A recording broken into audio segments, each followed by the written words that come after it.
Please rise if you wish for the invocation and the pledge. Dear God, events across our nation and around the globe remind us we live in a risky, uncertain world. Help us to be careful and wise as we navigate these unsettled times. As we consider the matters before us this evening, grant us wisdom, knowledge, and understanding that we may make the best decisions for those who have entrusted us to represent them. Amen.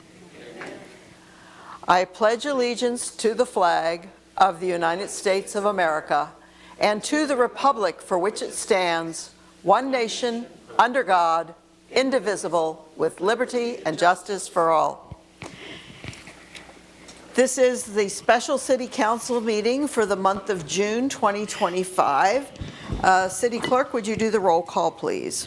Councilmember Sell. Here. Councilmember Papalardo. Here. Councilmember Stevenson. Here. Mayor Chazet. Here. Vice Mayor Butlin. Here.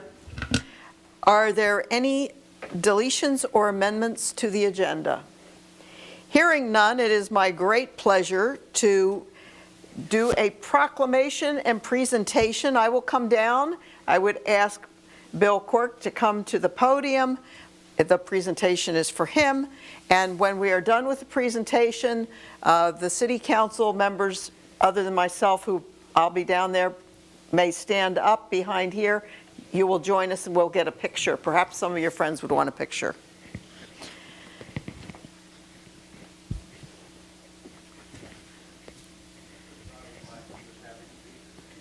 Yeah, and we're happy to have you with us.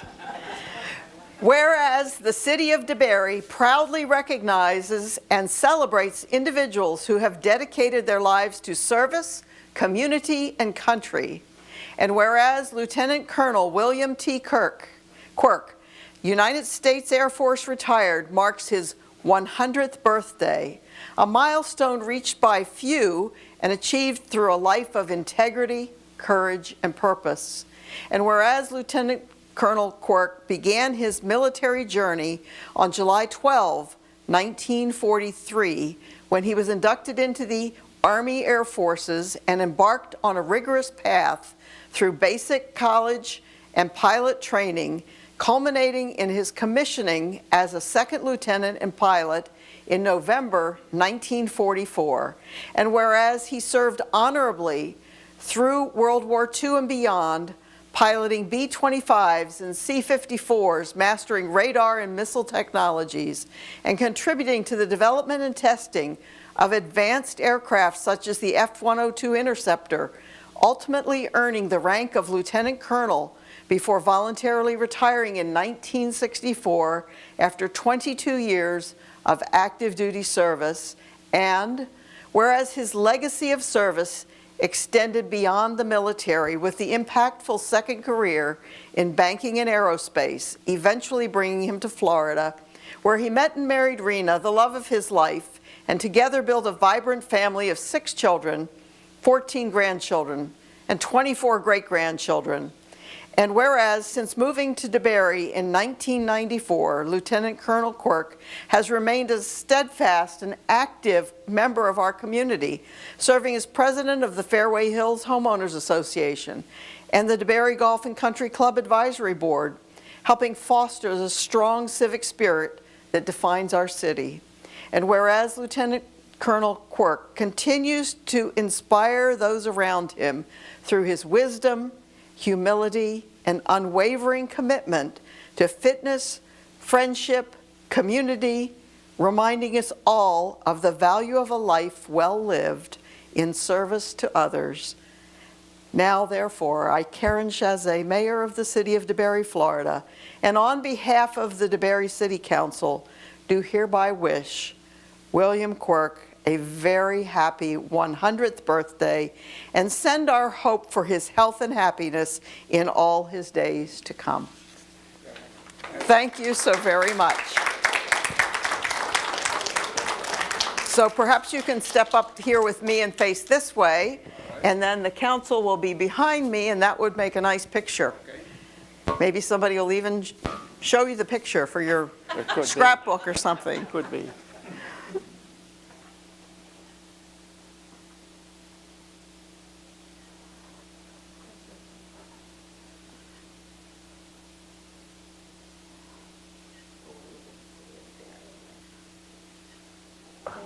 Thank you, Mayor. Thank you so very much. Congratulations.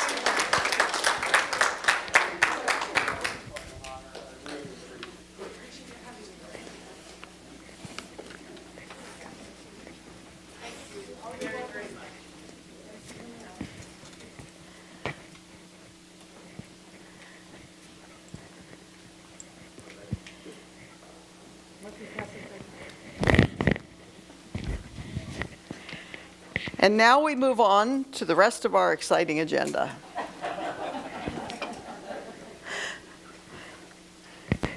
First item under public hearings.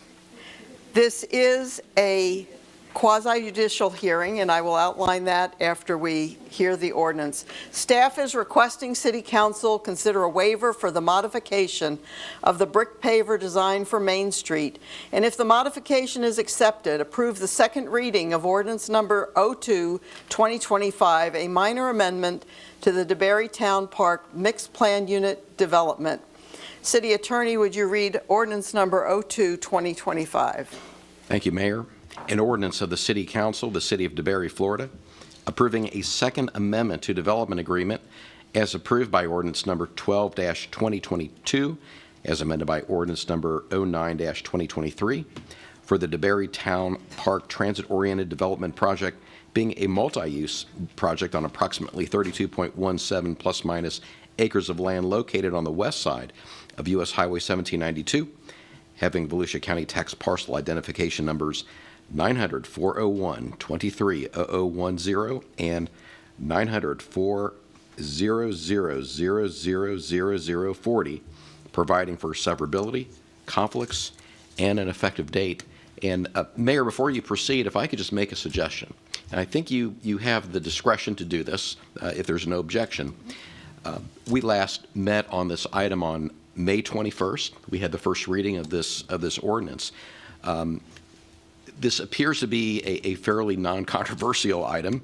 I would say that you would have the option, if you want it, to incorporate the record from the prior hearing so that not everything has to be restated all over again in a second quasi-judicial hearing.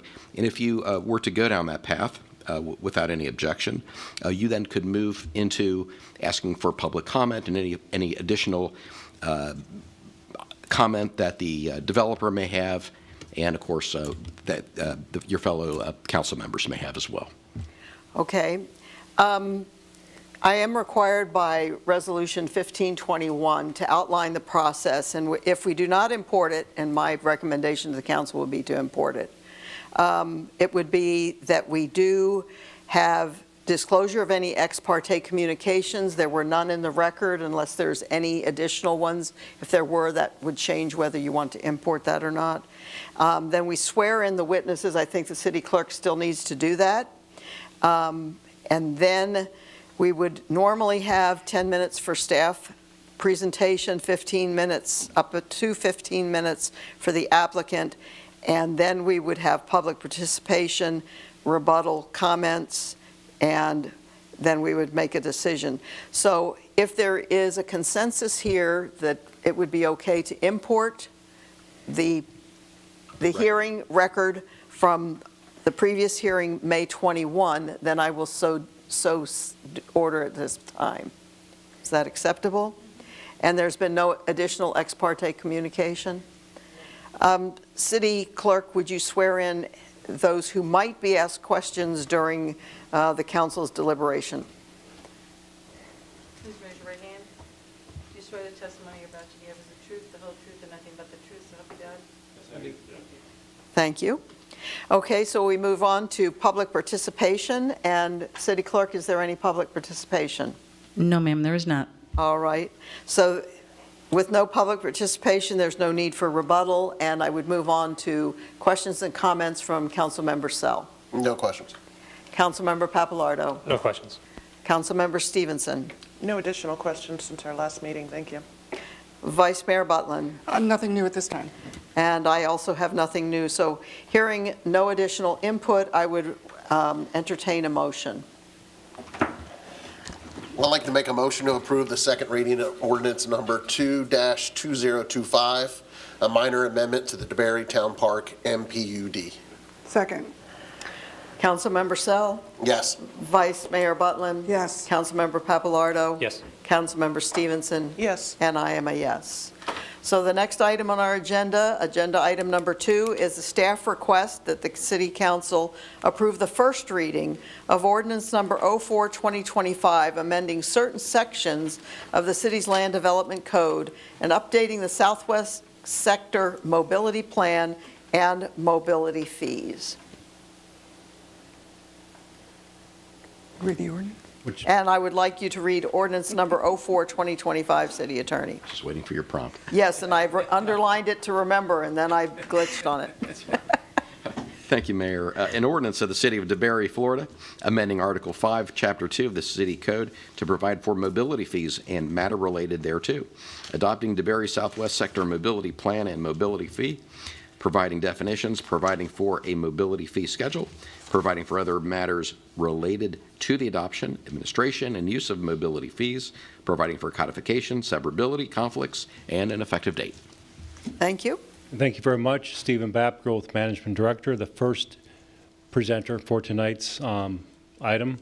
I'm going to give just a brief introduction to the ordinance and then let the more experts take over from here. As we know, a mobility plan is a tool we use to encourage multi-use transit-oriented development, infill, and redevelopment. Just a quick review.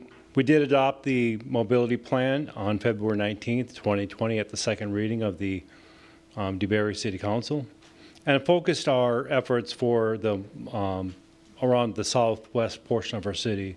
The city outlined in the dark teal color you see on the right map on the screen.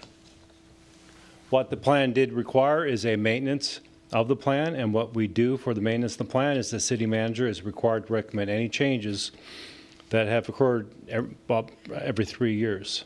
We identified there were changes to be made. The City Council approved the production of an update in October 2023, and since that time we did select New Urban Concepts, who is here tonight, the original author of the original plan, to do the review and update.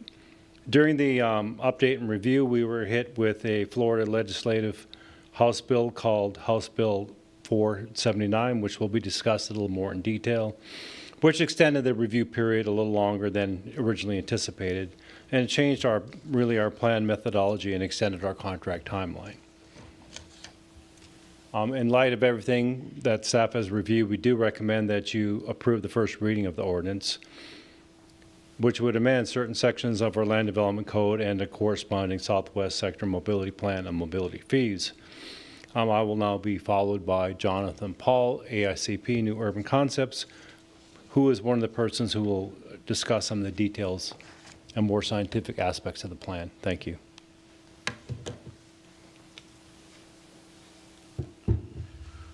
Great. Thank you very much, Steve. I'm Jonathan Paul, principal of New Urban Concepts, tonight to discuss the City of DeBary's mobility plan, mobility fee, and also the extraordinary circumstance study conducted as part of this overall process.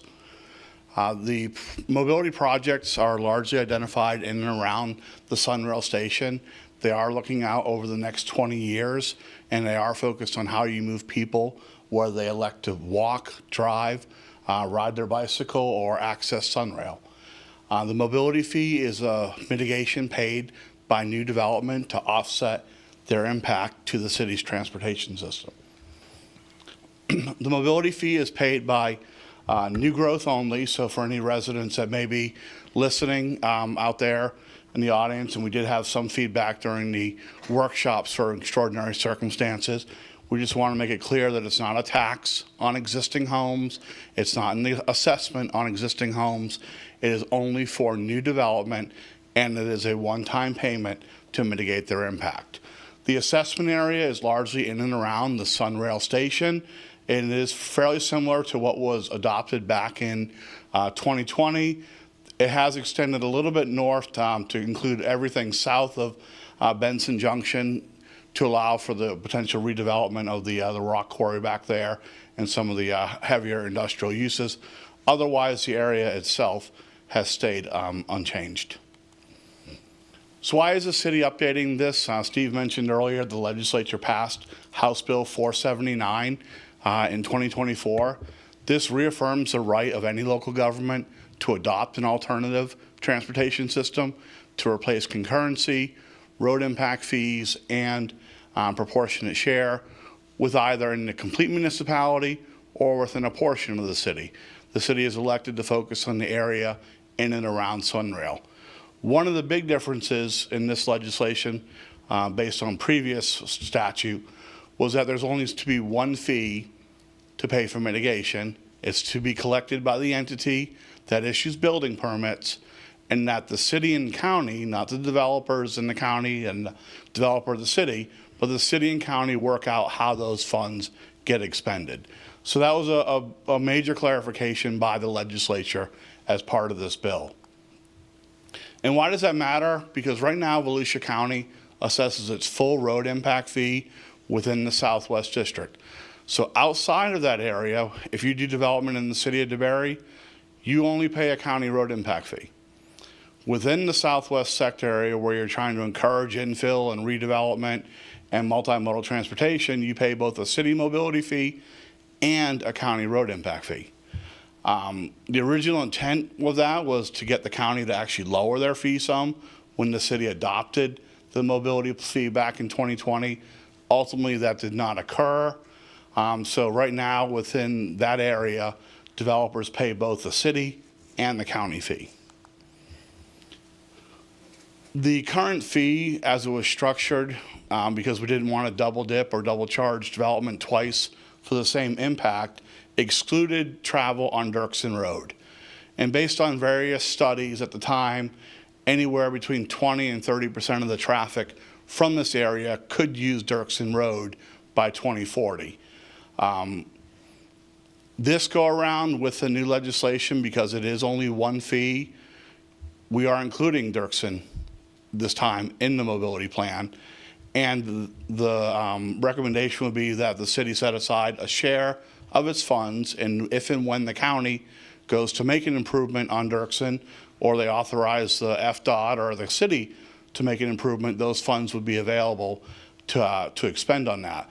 But that is the only county road within this area. All the other ones are either state roads or city roads. So it's important to really think about the overall impact in terms of travel. Most of the residents and businesses down there will be using the 1792 corridor. They will be using local city roads. Some of them will be using Dirksen, up to roughly 20% over the build out of this project. So one difference in the benefit districts is we included all of the area for Dirksen out to the interstate. So now the mobility fees could be spent on that corridor. If we didn't have that identified, then they technically couldn't be spent or earmarked to the county for that. One thing we are recommending is that the city hold these funds in escrow until such time as there's an agreement to make improvements on Dirksen. The mobility plan includes both intersections, roadway improvements, trails, access to transit, signalization. It's really an all-encompassing mobility plan. It's detailed in the technical report, each of the types of projects that we're looking to construct in this area. The overall cost of the plan itself is roughly $44 million, of which $8.5 million of that is for the costs to largely add a center turn lane on Dirksen all the way from roughly 1792 out to Interstate 4. All the analysis, the data, the methodology is documented in the mobility fee and mobility plan technical report, and these are all the steps that we've gone through. So been a little bit updated since the last go around to further refine some of the overall analyses that went into the fee. This area is somewhat unique. Most of the time we rely on the travel demand model to project what the future traffic's going to be, and then we develop a plan to mitigate that traffic. Because we're talking about a smaller area here, we're actually looked at the development potential based on the comprehensive plan in 2019, and we've updated that to reflect some of the development that's occurred during that time. But should the comp plan build out to its full potential, and should the developments in that area build out, this is what could be within the Southwest sector. So we associated some trips and some travel with that to come up with a baseline for what type of transportation improvements are needed within the Southwest District area. And we project roughly an increase in travel for all modes of transportation of roughly 200,000 miles over the next 20 plus years. That factors into a rate that we use to calculate the individual mobility fee per land use. And these are just some of the equations that are in the technical report themselves. It's another equation here to show how you would actually calculate the fee. And for just reference purposes, this is the overall city's mobility fee schedule itself. We'll actually get into some specific examples of what this means in reality. So today, based on the calculation, a single-family residential dwelling within this area would pay upwards to $7,400 per dwelling unit. Today, they pay the city roughly $2,000. They pay the county $5,500. So today, they're paying $7,500. So there's actually a slight reduction, about 1.6% to the overall fee when you consider both county and city. The big difference is now the overall, all that funding would stay with the city and not go primarily to the county. For multifamily, the overall rate is $4,000, almost $4,500. The mobility fee today is a little over $1,000. The county's mobility fee is roughly $3,000. The total is roughly $4,200. So that represents a 7.5% change over the rates that are in place today. For hotels, the update would be $5,200. The city's current mobility fee is $1,800. The county's is $2,300. So the overall fee paid today is $4,200, and that represents roughly a 23% change. For office uses, the new rate would be $7,300. Today's fee is $1,000, a little over $1,000 for the city, roughly $5,000 for the county, $6,100 in total, and that's a 17.5% change. For retail, the rates would go up to $10,800. Today, that use would pay roughly $4,000 to the city, $5,400 to the county, and pay $9,400 in total. That represents roughly a 15% increase.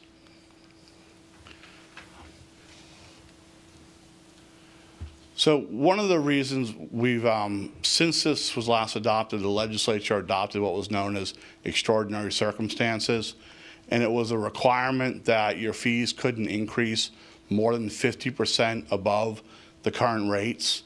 And it also required that any increase be phased in over 4 years, unless there's a finding of extraordinary circumstance. When you look at the baseline of being the city plus the county, the rates aren't going up dramatically. If you just looked at the city rates as they are today versus the updated rates, they are all exceeding the 50% threshold.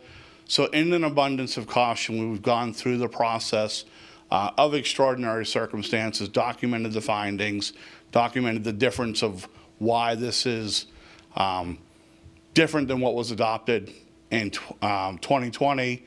That way the city itself would be protected. And, should anybody say, well, your fees are going up dramatically, even though they don't necessarily account for the fact that the intent is to replace the county's overall fee. And the big difference is between now and the last time you all considered this, or the last time this was before the council, is House Bill 479 was adopted. And that explicitly states one fee collected by the permitting authority, which is the city of DeBary, then the counties and the cities work it out. That did not exist back in 2020. So the extraordinary circumstances essentially requires a study. We held 2 workshops for members of the public. It allows for more flexibility in terms of the overall fee increase. As of January 1st of next year, the legislature just made another change. It's sitting on the governor's desk. The bill actually has not yet been signed, but if it is, in the future, extraordinary circumstance would require a unanimous consent of the elected officials Right now, it's just a supermajority of that. So some of the factors that we look at, there is no guidance in statute for extraordinary circumstance. It just says you need to make a demonstrated finding. So what I've looked at for local governments throughout the state is how are you growing relative to the state of Florida? What factors have played into the overall increase in cost of your community? And then are there any other extenuating circumstances that would justify extraordinary circumstances? So historically, DeBary has been a pretty rapidly growing community that's grown at a faster percentage in terms of population than the state of Florida over the past 30 years. The most significant part of that growth was between the 90s and 2000, where the rates were fairly significant. We also looked out into the future. Is the city continuing to grow as fast as the state of Florida? The state itself is one of the fastest growing in the country. Many people would say that the growth in Florida is extraordinary given the size of our population, so it's a good metric to look at. So the city's rate is projected to slow down some, but it is still projected to be at high or consistent with the state of Florida. So over the next 20 years, there is still significant growth projected within this community. The last time we did this plan versus an update today, the overall cost has increased roughly 130%. If you include the cost of Dirksen, the construction cost factors are 180% higher than they were back in 2018. And this reflects the statewide and national level inflation that all of us have been experiencing. The state itself, its costs have increased by roughly 120% during that same time period. And even at the national level, prior to the COVID pandemic, national level inflation ran about 1% a year for construction. Over the past 6 years, it's run 13.5%. So that's pretty extraordinary, and it's had an impact on your budget. It's had impact on local households' budgets, and it's definitely had an impact on the overall cost of construction. The other factors that we looked at is all of the data that we use to update fees has all been updated since 2018. So the household travel survey, trip generation manual, long-range transportation plan, capacity tables, all these factors we look at have all been updated since 2018. So these play into why you see some increases go up 1% versus others go up 20 or 30%, because both the trip generation and the overall trip lengths of those uses have changed during that time frame. So the city has a couple of options. They can accept the report as is and elect to phase in any increase per Florida statute. So even the way it reads, even the 17.5% increase or the 20% increase per Florida statute, anything above technically zero would have to be phased in over a 2-year period. Anything above 25% would have to be phased in over a 4-year period. If you make a finding of extraordinary circumstance, you could adopt the rates at their fully calculated amount. If there are any projects or additional funding you'd want to consider, this would be an opportunity to do so. We actually just went through this process over 4 different hearings in the city of Palm Coast, which is a community to the north of you all. It has pretty significant growth. And they made a finding of extraordinary circumstances, and just yesterday they adopted the first reading. And they actually looked through the projects and they narrowed it down some. They improved some additional funding.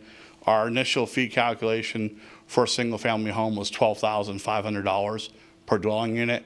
It ended up coming in roughly $8,000 a dwelling unit after some of the changes that they made.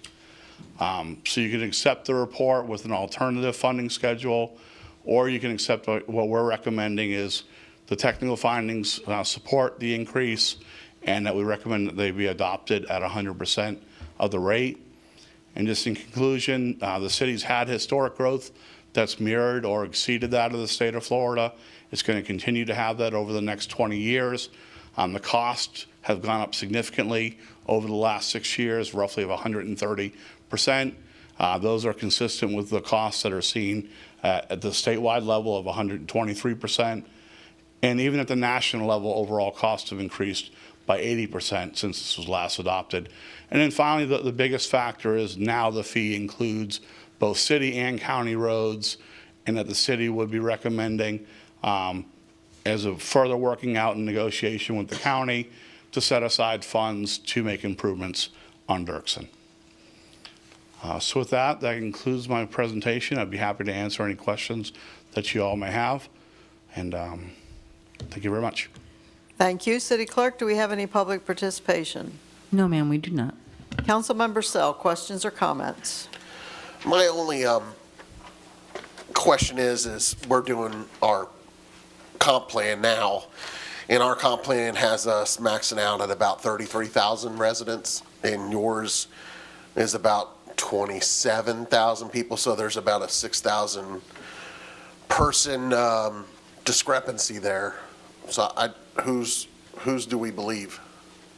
Well, it actually, if it goes 33,000, then it actually proves even more of the extraordinary circumstance. And so, I agree. but this report is substantial and provides a minimum basis for that. So whether we go to 27 or 33, again, all of that is an estimate based upon the future. And but the 27,000, which is an estimate here, certainly meets the extraordinary circumstance anyway. So If anybody's watching that lives on Dirksen, you told me what we'd like to do. None of it involves taking anybody's yards. well, the plan on Dirksen at the county has studied the plan on Dirksen, and we looked at a 3-lane, expanding the 3-lane and then expanding to 4-lane. And the county deemed that the 4-lane is, if we went to 4 lanes on Dirksen, a couple things happen. One, obviously you'd be taking property there. But two, it opens it up to what you see in Seminole County and Orange County. Those roads that intersect I-4 become major commercial hubs all the way down the street, like 46, like 434, and everything like that. And I'm not sure at this particular point in time that the city wants to take Dirksen and turn it into a commercial hub. Otherwise, it looks great. Thank you very much. Councilmember Papalardo? Just a few comments. I love the data tables. They are great. But just really briefly, I think this is very comprehensive, and I appreciate that Dirksen has been brought into this consideration. I'd support that option number 4, that is extraordinary, and we should increase it in one single go. Additionally, the ability to escrow funds to help direct improvements that would otherwise be the county's responsibility, I think, is a great power that I'm excited about, because there is some noticeable lacking opportunities there that I'm hoping we can create some improvement with. That's all. Councilmember Stevenson? I guess I'd like to start off by saying how proud I am of us as a city for being ahead of the curve with a mobility fee. I know when you guys were doing the workshops, my phone started blowing up. Citizens were going, "Are you charging us this rate?" And I said, no, this is still something that the developers pay. And it was a promise that we had made to the residents that they weren't going to have to pay for all this infrastructure, that the developers were going to do their fair share.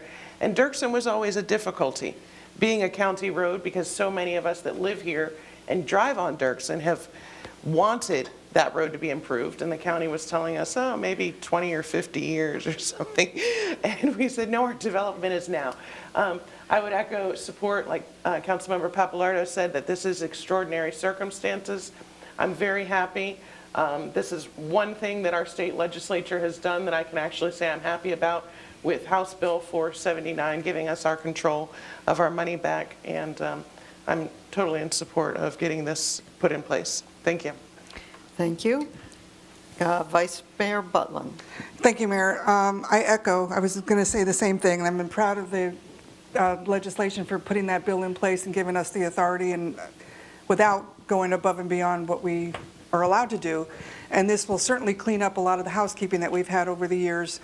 of dealing with Dirksen and the county and Dirksen and the county. And so this is good step forward. So again, I echo my council members that this is a step forward that we are happy we're ahead of the game on.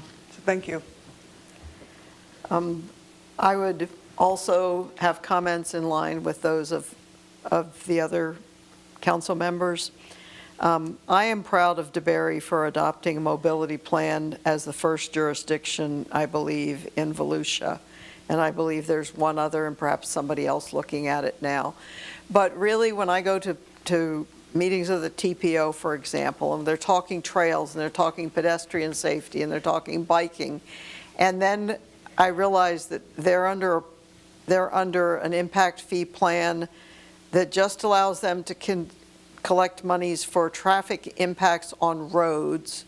I think, you have to move past that, and we really have been able to make headway in mandating trails when we put in these areas, allowing for traffic to be off of the road in other modes of transportation.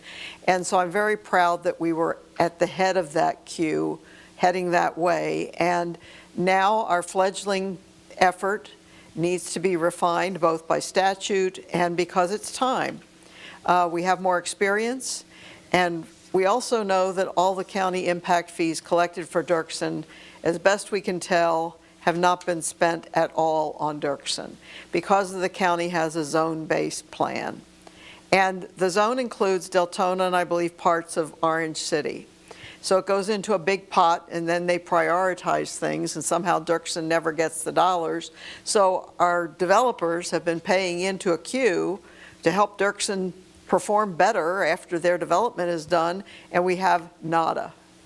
So I do appreciate HB 479 because now with the single point of collection at the entity that creates the permits, it does enable us to collect money specifically for the Dirksen impact and escrow it until the county has a plan to work on Dirksen, and we have a quantification what the plan would be. We've both agreed 3 lanes is about as good as it's going to get on Dirksen, and we have an estimate, current costs, $8.5 million. So when they decide to move on, and they did have something in the budget for design work, I believe in this budget year, first time ever. Where they are with that, I'm not sure. So I think that this helps us with the problem we've had with Dirksen. It puts us ahead of the game. It encourages the things that we know we need to encourage going forward, which is multimodal transportation, and provides the funding to include that when the new residents come in for these new properties, or the new customers come in for the new businesses. And so I strongly support this, and I appreciate your very thorough process, and it was worth the extra months because we're now compliant with the new law, and we can set it up so that our next review hopefully doesn't have as many major changes. And I feel very comfortable with the finding of extraordinary circumstances, and I feel the data supports it, which is critical. City Manager, would you like some additional comments? I do. I'd be remiss not to bring up Louis Rotundo. He's sitting here. Louis, you want to come say a few words? He's the author of House Bill 479, and he's also been working with us in the transition and the interlocal agreement with the county. As you know, our original ordinance in 2020 requires us to update this every 3 to 4 years. And so we've been through that process. House Bill 479 came along. It kind of took the whole impact fee world and turned it upside down. And certainly some of the requirements of a plan-based impact fee plan is now making a transition throughout the entire state. And so in our negotiations with the county, making sure that our strategies and they agree with the monies that we collect, then we have to agree on the disbursement of those particular funds. And so the interlocal agreement, which will be fairly simple for us since we only have one county road, We should have, we're working on the draft of that interlocal agreement. We've already met with the county twice on various different types of topics. And so this will go forward into an interlocal agreement, which will come in front of the council here, hopefully in the next 60 to 90 days. And so Lewis is working with us and certainly has done a great job in advising us on all the integral parts of 479, including some statutes way back as far back as 2011. I do listen. And that actually play an important role on the county's transitioning maybe from a zone-based plan, but maybe into a project-based plan. I guess I'll just call it a project-based plan. But Lewis, can you give us a little guidance on House Bill 479 and maybe a little history on all the work that you've done there? Well, I tell you that it really makes me feel good to hear these kind of comments, because realistically, this was what the bill was intended to do. It took us 3 years to pass this legislation. The first two, it was just going to be strictly a mobility plan and fee bill. And one house didn't want to do that. So Representative Robinson and I had numerous discussions, and we changed it into an impact fee bill. Lo and behold, the thing passes with 1 no vote. You can't make this stuff up. You just never know how this will play out. Realistically, I'm just going to jump to 2 or 3 points because I think you've covered most all of the stuff. The purpose of this whole bill, and this bill is basically based on the city of Altamont Springs. We did this in 2016, I believe. When I wrote and when I say I wrote it, if you know how the legislative process works, somebody's got to write all these great thoughts down. The legislators, they're the people who passed the bill. And I would strongly urge this council, given what your sentiment is, to send a letter of thank you to Representative Robinson. He deserves it. It's not often that somebody like me gets to stand up and say, let me tell you the good thing the legislature did for you this year as a city or a county. But in this case, they did. They gave you the tool to guide future growth in ways that are more conducive to an urban area state. And that's what we are. I know people like to talk about, well, we're citrus and we're cattle and we're thousands of acres of tree. Yeah, well, I'm talking about the downtown. And that's where we all are. We're downtown. And it's downtowning more and more all over. The city of Altamont Springs built out pretty much.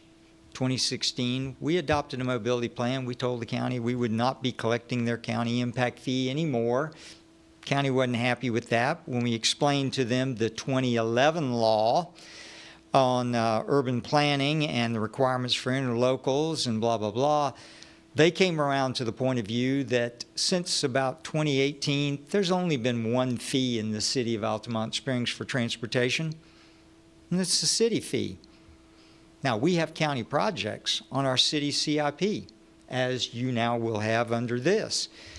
But realistically, I was comfortable in recommending this to Representative Robinson, and once he looked at it, he said, yes, that's what I want to do. And that's how we got here. And I would say one other piece of praise goes to Jolene Carabello, whom many of you may know as the former chairman of the League of Cities. Jolene was a fervent believer in this process. Since 2021, she pushed the League of Cities to endorse this process. So victory always has 1,000 fathers. I get to have a small piece of the pie, but we got there. Now, what you saw here and what you're about to do, and you may be the first city in the state to do this since Altamont doesn't have to have an interlocal agreement because we only have 1 fee.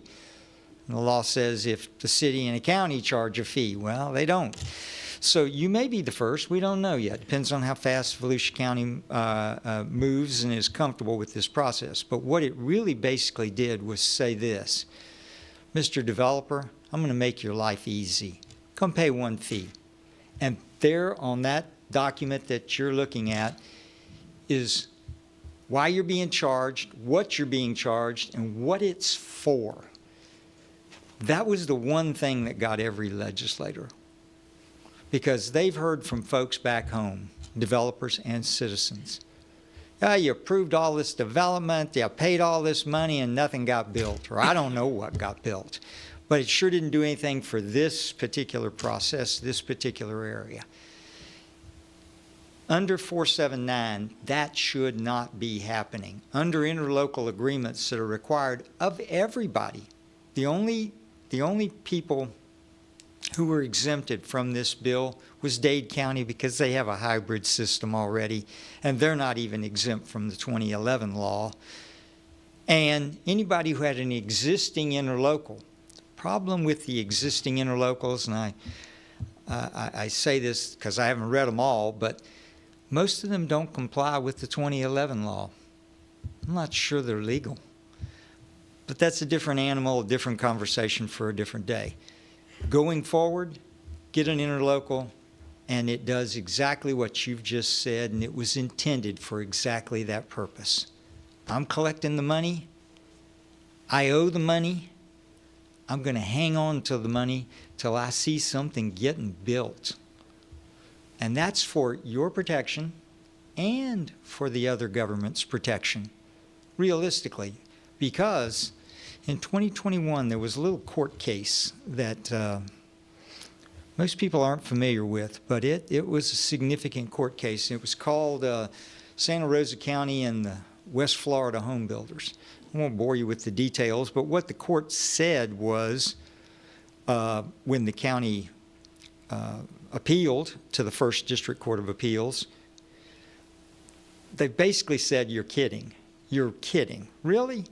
You think that one impact fee zone for the whole county, or even maybe 2 or 3 by inference, they didn't use those words, but you're going to have to show me, because it's not enough to demonstrate rational nexus in collecting an impact fee. You must show a special benefit to the ratepayer, not generally available to other people. Now think about what they just said. If you're in an impact fee zone that extends across the county, it's going to be kind of tough to show that rational nexus and special benefit for collection of a project. And if you can't, it's not a legal fee. So these are the kind of conditions that everybody, every city and county are going to have going forward. You've taken the first step. You have a simple problem in your county and your city because of the one impact fee road. You have a chance to address that.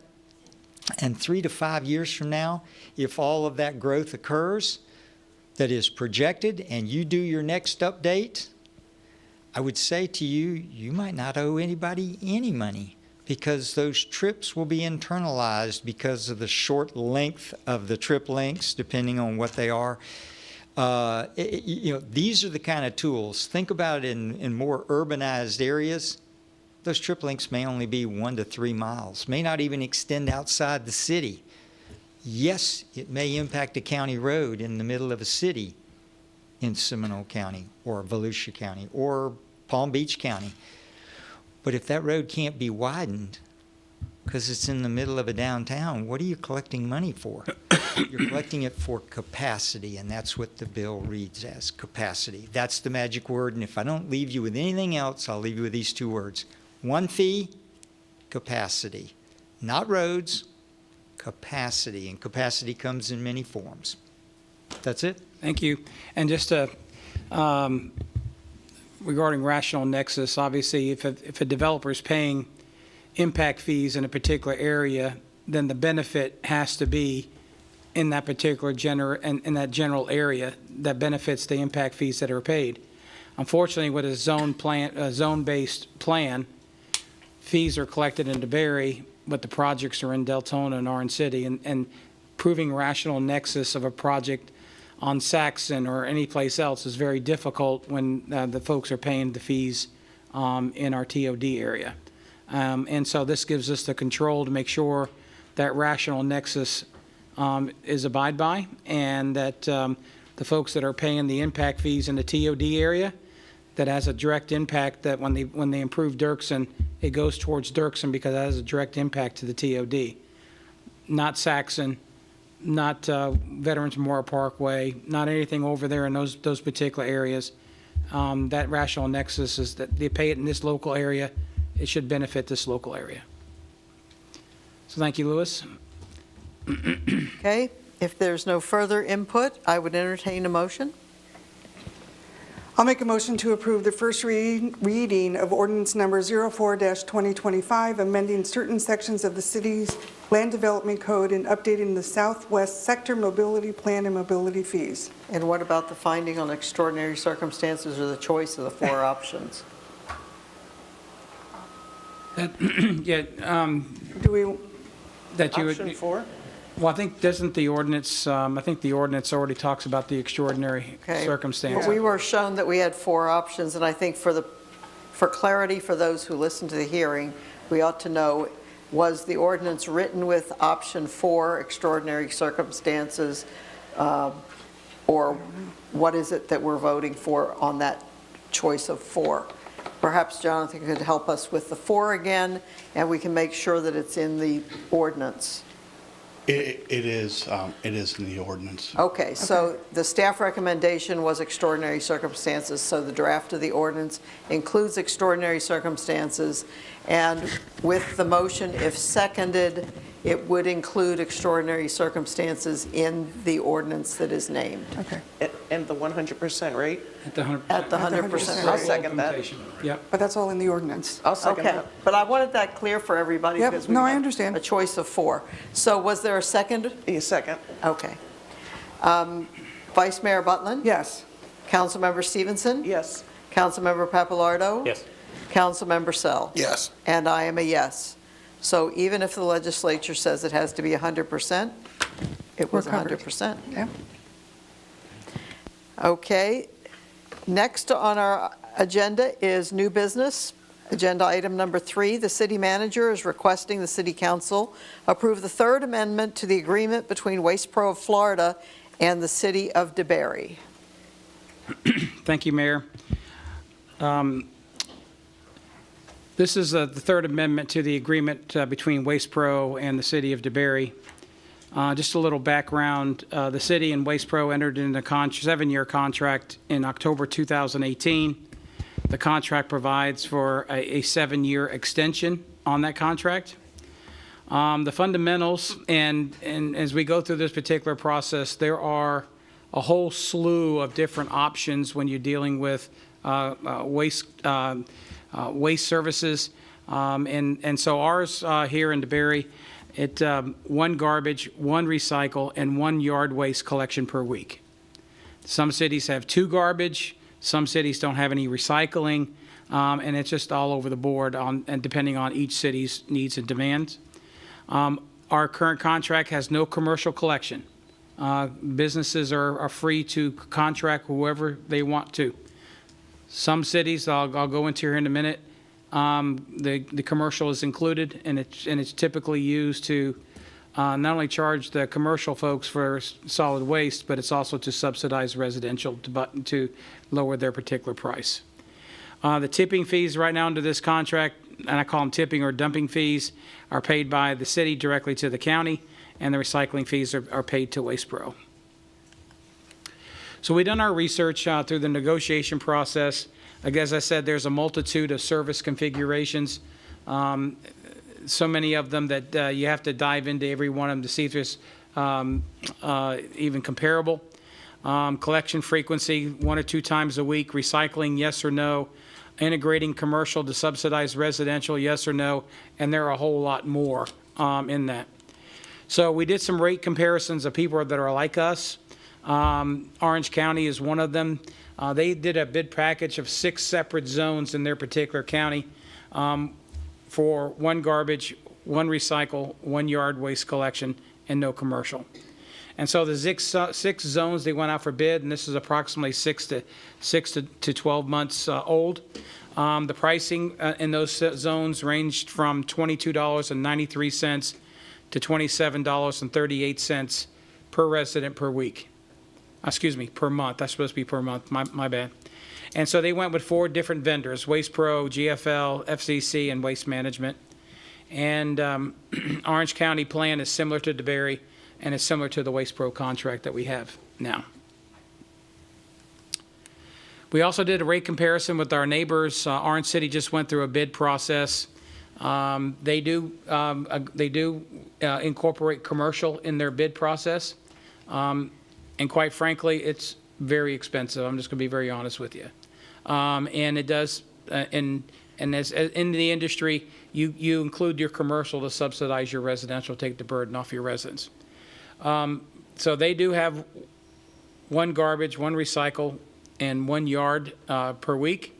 And their rates have gone from $15.16 to $18.33 for the residents. And that's a 20.1% increase just by also including commercial. So even when you include commercial, their rates are going to up 20.1%. And they're going from, as I understand, and I think there's negotiations are still going on, but looks like they're going to go from GFL to Waste Pro.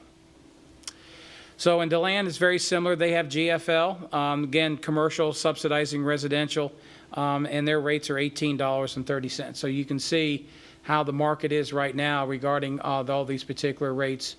Orange County just did, or similar to us, they're 22 to 27.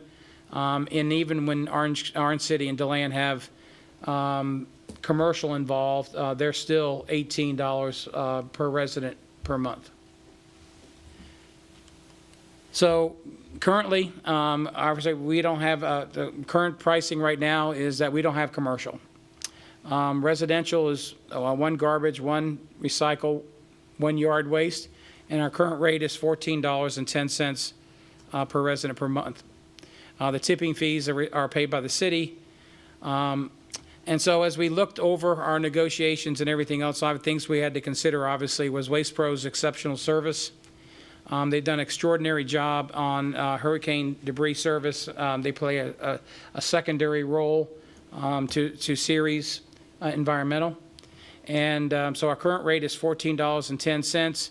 And one of the things that we learned during our research, and Liz Bauer and I went through it very deeply, that the CPI does not include labor. And so you remember, that the first and second amendments, Waste Pro was in front during the COVID years when they had labor increases significant. We did make an amendment to go from the maximum CPI at 3.25. We went to 4 to allow them to maintain some of their employees. Obviously, they were being poached by other distributors, and CDL drivers became high commodity during the COVID years. And so we reviewed the bid process. Some of our concerns obviously were you going out to bid, the rates that you could get during the bid process was concerning, but also who could win that bid and undercut. Because service, I think our residents expect quality service. They expect to garbage and recycling and the yard waste to be picked up on a timely basis in a quality and efficient manner. And so we had worked on an agreement to extend, and that's what's happening in front of you today. The Third Amendment includes a 7-year extension. Residential still remain the same at 1 garbage, 1 recycle, 1 yard pickup per week. And so we had negotiated a rate at $19.88 plus CPI. We had negotiated with Waste Pro for the first year to do a step increase so that it wouldn't be such a burden on our residents, going straight to $19.88.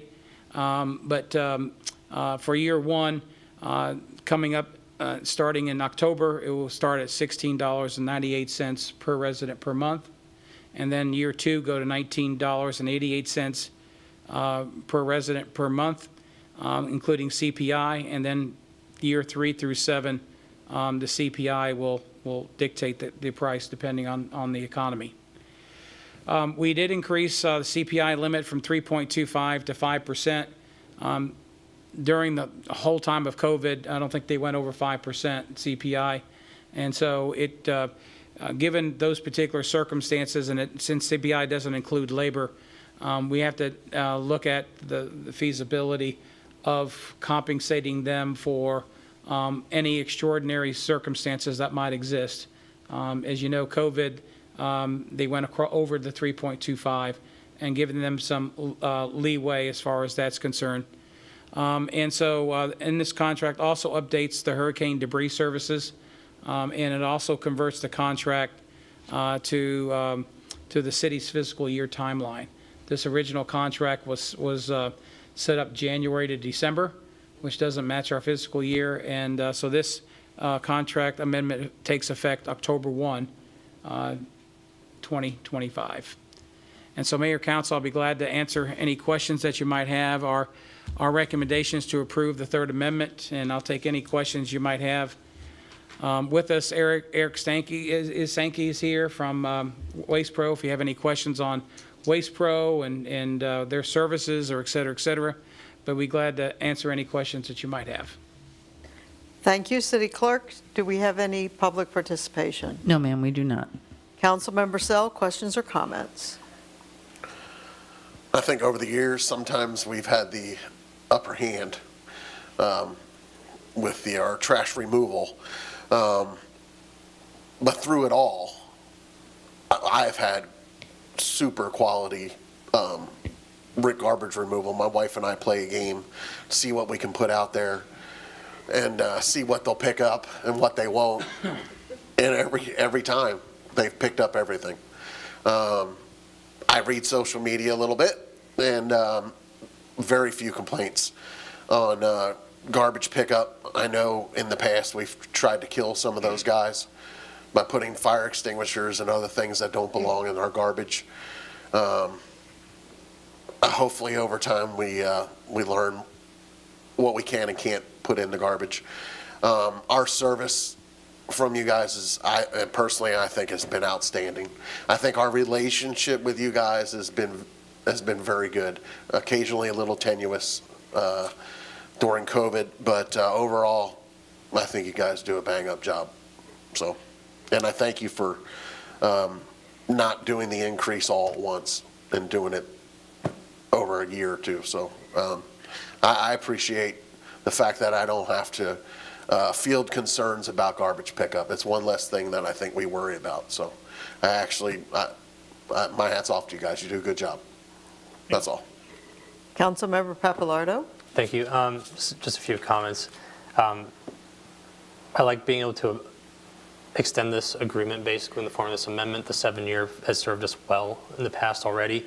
While perhaps some may think we should go out to bid, I wanted to test that argument. A nearby competitor scored a 1.04 out of 5 on the Better Business Bureau reviews. That did not give me a lot of hope for the open market. I believe this is a very competitive bid based on the comparisons that the city manager has prepared for us here. I want to avoid disruption of changing of service providers. And just as Councilmember Sell said, the step up is very generous. That's several $100,000s of savings forwarded to us, and I'm very thankful for that consideration. So thank you. Councilmember Stevenson? I would echo the remarks that we've been getting very good service here in the city. Also appreciate the slow step up on price, and also appreciate that analysis for the Better Business reviews. I was curious, do we have any plans to bring back the subsidized Bear cans? Because I think the last time we did that was when we were renewing our agreement here 7 years ago, and that request comes up quite frequently. Well, that was a special grant from a state agency that we received. I don't recall any particular grants in regarding Bear cans, but I'll take a look and see if they are. And if we are able to capture that, then certainly we can start that program again. But at present, no, I know they're expensive. But unfortunately, we haven't applied for any of those particular grants, and we'll take a look at and see if there's any out there. All right. Otherwise, I'm happy with this amendment. Thank you. Vice Mayor Butland? We just had a bear recently visit our neighborhood again. He's been hovering in the couple blocks, and I don't know who's feeding it, but it doesn't go away. So I appreciate that question. I have no problem with this. I'm very happy. I'm around a lot of other cities, and I hear their complaints about their garbage and their pickups, and I know even people in the city of DeBary want more pickups. And I'm like, this is why we can't. We just can't afford to, not everyone needs twice a week. And if you think you do, you need a bigger garbage can. But I'd also like to see more communication go out from our staff for what can and cannot be recycled, or garbage, recycle. I mean, I look every day in my neighborhood and I'm like, oh my God, those pizza boxes are not recyclable. And they're just not catching it. And I don't want to contaminate our trucks or damage our vehicles because they're doing the wrong stuff. So I'd like to see more communication go out from the city or Waste Pro. But I like it. I like the step. I like everything we've discussed. I think it works great, and I know you guys are wonderful. On demand. I like that. I also have appreciated, now, I do get some complaints about service. Maybe it's because you yell at the mayor first. I do get some complaints along the way. However, I will say that in general, they have been fairly quickly addressed, and that I appreciate. And this is, of the things we provide for our residents, this is a heavy-duty service, something that touches their lives every single week. And so the service component has to be key. And I also feel that we made the choice 7 years ago not to coerce our business base into using our provider. And I remain comfortable with that decision to this day. We have a lot of small businesses. They have their arrangements that they're happy with, whoever it is they're using. And I just think that would be a lot of adversarial interactions between the city and our small businesses who we want to be supportive of and help thrive. I would be against trying to subsidize it, and it does subsidize it. Even though two neighboring cities, Orange City and Deltona, have used the commercial contract to keep their costs down to their residences. I am happy with the renewal without going out to bid for some of the same reasons that have been raised. One has been that there is another provider that has had some contract business in adjacent jurisdictions where there have been significant service issues as reported by their electeds and by things that I've seen on social media and by apparently subsequent contract awards. So we don't need to go down that path trying to knock $1 or $2 off one way or the other is in my viewpoint. And I have appreciated the partnership between Waste Pro and the city when it's come to things like one-off situations, hurricane debris, backup support, and responsiveness to problems that we have had. I'm okay with increasing the CPI. I note that that is a limit. That does not mean for our residents who may be watching that we're accepting a up to 5% increase every single year. The CPI is provided from a neutral data source. It will affect our rates, but it goes to the costs in the marketplace that are validated by independent parties. So it isn't a guarantee or something that allows Waste Pro to take up to 5% every year at their whim. The other thing that I would do is I would say I do like the step up, and I do think that this shows the mutuality of the negotiation. Because the change in fiscal year, for example, allows them to go to $16.98 the 1st of October instead of next January. So they're getting 1 quarter this year at the new rate, which under the contract would have been at the old rate. So with the adjustment of the fiscal year, which makes perfect sense for us, we give them something. And they gave us something because we said we can't take the whole hit the first year. So there's a step-up basis. This is what I mean about the mutuality of the negotiation. There is some give and there is some take. and between parties that respect each other, I think this is a good earmark, and you can see it in this deal, and I just thought that I would mention that for those who may be watching. There is some give, there is some take, and I think we end up in a very competitive place. And so I'm appreciative of your efforts and of the service we've received, and also of the negotiating process that the city undertook to get to this result. So if there's no further discussion, I would entertain a motion. I'll make a motion to approve the third amendment to the agreement between Waste Pro of Florida, Inc. and the City of DeBary. Second. Vice Mayor Butland? Yes. Councilmember Sell? Yes. Councilmember Papalardo? Yes. Councilmember Stevenson? Yes. And I am a yes. That's what you call a supermajority, Can I make a comment quick? Shirley. Just as a resident of DeBary, I really appreciate our partnership that we have and appreciate all the comments you guys made. We've got a great crew of guys here that work the city, and just really, it's nice to work with a municipality that gets it. So thank you very much. Thank you. Thank you, Eric. All right, well, that wraps up our agenda items for the evening, so we move on to reports. Councilmember Sell, do you have anything to report? I do not have anything to report. Councilmember Papalardo? I have one report. Friday, June the 20th at noon is the deadline for opioid abatement advisory board's next round of grants. We're expecting to award $2.5 million when we meet next. Information can be found at volusia.org/opioid advisory.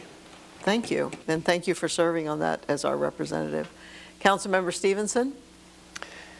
I know that Casey from the media team has been in contact with some of the TNR volunteers, and they are working on a video about fosters and adoption for June National Foster and Adoption Month, and I'm looking forward to seeing that come out. We've got a great group of volunteers and lots of kittens that are being cared for. Thank you. Thank you. Vice Mayor Butland? Thank you, Mayor. Just to report that I attended a League of Cities cybersecurity seminar on Monday, which was very interesting. If that ever comes up again, I recommend it to everyone to go and hear that, what to look out for. I also want to say thank you. The sidewalks on High Banks look wonderful. They've been cemented today and filled in, and they did a quick and nice job. It looks good. Thank you. On the sidewalks? Yep. I made the turn from Fort Florida onto West High Banks and discovered that someone before me had cut the corner and driven through the new sidewalk. That was Eric. And so they were still pouring, and I pulled up next to the individual overseeing the crew that was brushing out the concrete, and I said, I rolled my window down. He looked up and I said, sir, somebody cut the corner down at Fort Florida and West High Banks too close, and they have driven through the wet concrete. And he said, well, he called them a not nice name. And he said he wished things like that they would have gotten stuck. But it has been corrected. The cement was still wet. I told him it's probably not long after it happened. And I looked at it tonight.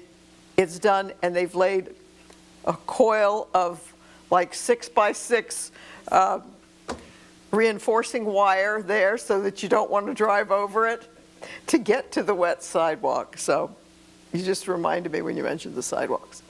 I attended the Halifax Health Associates meeting on Monday morning. They have presentations from their hospice and surgery teams. Their hospice department has a lot of services, and I would encourage you, if you have residents or constituents who need services, grief counseling, hospice service, that you might connect with them. The services are free, and it's a good resource for our area. They've been around for 40 years. They serve 5 counties. They actually have one physical location in Orange City, but most services are provided to the individuals wherever they are, and there's no cost for the services. Medicare pays for most of those kinds of services, almost without discrimination for anybody. I also met with a young woman who's headed to the state governance and mock legislative season session in Tallahassee. I believe she's there tomorrow to answer questions about women in elected roles. I would say this is probably the third such young woman that I've had these sessions with, and I find them always interesting. These young women are very interested in how the political system works, and they generally are looking forward. This particular one already knows her career path. She wants to be a risk management lawyer for Publix, and then she wants to move into politics. So pretty focused young women that participate in that project. The other thing I wanted to mention is that I have been pursuing discussions with the Volusia County Library Services to see if we could get recognition in the form of perhaps a bronze plaque at the library for the contributions over many years of Jerry and Sue Lombardi. Now, Jerry is no longer with us. I do not know Sue's health condition. She had been fairly ill several years ago when I had contact with her. I haven't contacted her or family because the discussions are ongoing. However, it looks very hopeful. I have another meeting this week. It looks very hopeful that in the near future we will be able to do a plaque of recognition for their contributions to DeBary Library and perhaps have a reception around it or an event around it. So I will bring you up to date as that gels, but I know that they used to tell me that when they were pushing to get DeBary Library built, and basically everybody I've talked to gives them credit for keeping pressure on the county to put a library in DeBary, that they personally had made us a huge financial gift for the effort through Friends of DeBary Library, which they formed and ran for many years. And in their later years, that was the kind of gift that was way beyond their resources, but it was something they were passionate about, and they put their resources to it. So if everything, fingers crossed, it looks like we will pull this off. If everything comes together, that would be a wonderful moment of celebration. I would hope that you all would be there to support it. They certainly, I think, need recognition for those contributions. So, City Manager, do you have anything to report? Just a few things, Mayor. Remind you, the 4th of July, we're finishing up our What's the date for that? July 4th, on a Friday. Oh, I thought it was Jim Papalardo's birthday. Okay. So you're going to be seeing some emails from staff, et cetera, et cetera. We have stepped up some discussions on security, given the circumstances that are going around our country. So we're having some discussions with our sheriffs for preparation for anything that might occur. Today I gave a presentation to the West Volusia Realtors, Board of Realtors today, and they had some extraordinary questions. So we talked about DeBary Main Street, TOD, et cetera, and the opportunity that's coming down there. Very honored, and you should be very honored as well. FDOT is on a mission to expand the Sunrail station, Sunrail service, from Point Sienna down to Haines City. And they chose the city of DeBary as the model of what can happen in your community if you build a Sunrail station in your community. So on Friday, I'll be down in Haines City working with the cities of Haines City, Davenport, and I think one other one on how this can be transformed and how you create TODs in their particular city. Also, I'd be remiss, Liz and I are meeting next week to finalize, trying to finalize the budget. It is budget season. and so we plan on between next week and the 15th, when by charter I have to submit the budget to you. There's a tight time frame regarding the tentative budget that we have to pass. It's on the second Wednesday's on July 16th. I wanted to get your thoughts. I'm going to check with Liz to see if we can move it to the 23rd.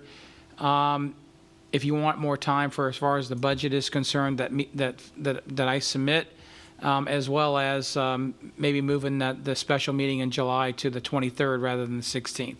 So we'll have that discussion there. There's actually 5 Wednesdays in July. And so there's a 3-week period between July 16th and in August. Okay, just as a heads up, July 23rd, I'm out of the country. Okay? All right. So the vice mayor is more than capable of running the meeting, but I wouldn't be here to participate. Well, I'll have those individual meetings when we make that call Sure. on July the 2nd, okay? And let's see. So, yeah, either on July 16th or the 23rd, we'll be doing the tentative millage, and then we'll be approving all our non-ad valorem either on the 16th or the 23rd. And so we'll be working through the budget and going through there. We'll have to make some choices.